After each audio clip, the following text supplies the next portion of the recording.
El cristal de roca no es vidrio, no está hecho por el hombre, es un mineral, cuarzo y alino, que ha de tallarse, ha de vaciarse, etcétera, para producir estos objetos maravillosos.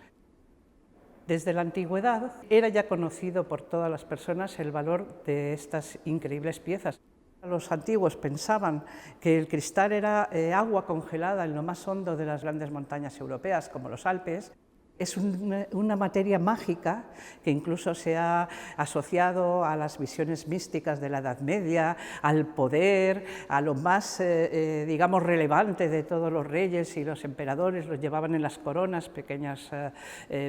tallas de este material, etc. El trabajo era secreto, era una forma de tallar específica para cada taller, que normalmente eran familias que se ocupaban de todo el proceso, costosísimo.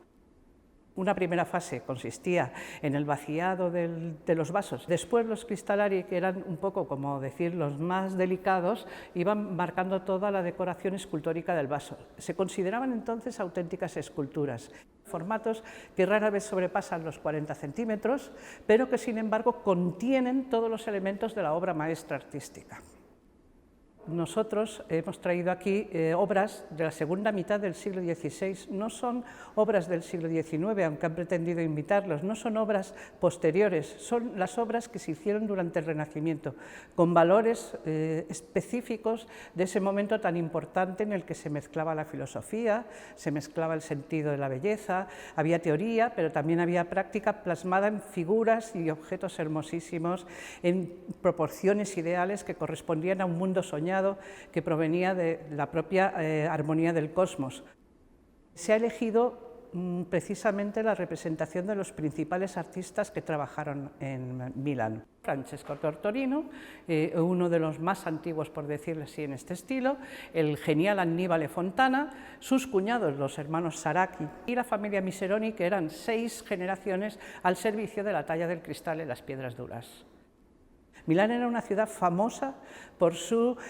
creación de las grandes industrias del lujo. Entonces todo lo que salía de esa ciudad era exquisito, pero sobre todo lo que era la lapidaria, que es el arte de labrar las piedras, y todo lo que era en especial la talla del cristal, se consideraba la superación de la propia antigüedad. Por tanto, tenía un valor extraordinario, tanto conceptual como real. Los vasos destacan por la preciosa labor de limpieza que ha realizado el Departamento de Restauración del Prado, y desde luego es ocasión de ver una novedad: el vaso de la Montería, que se creía que se había perdido la tapa y el pie después de la Guerra Civil con el traslado,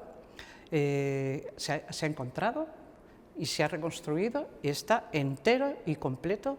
para poder ser contemplado, como desde hace ya casi medio siglo no se podía hacer. Además de las 20 piezas que se presentan, tenemos también una serie escogida de cuadros. Hay un grabado de la Biblioteca Nacional que nos acerca a ese mundo del Kakeixeitao, animal fabuloso. Hay un preciosísimo bodegón de Pereda que se trae del Museo Pushkin de Moscú, donde aparece un jarro parecido a otro que hay en el Tesoro del Delfín. Hay un cuadro del Musée d'Orsay de París que representa una de las piezas expuestas, y el magnífico cuadro de la familia Miseroni, donde vemos a Dionisio Miseroni rodeado de toda su familia, y se ven todas las fases de la producción de los vasos, incluido el taller, la forma de seleccionar el material y las guarniciones de oro con piedras preciosas que llevan la mayoría de ellos, y sobre todo en el almacén, donde están encima del armario colocando las piezas, podemos ver algunas de las obras maestras ya del siglo XVII, con que esta saga cierra la gran época de los tallistas de cristal de Milán.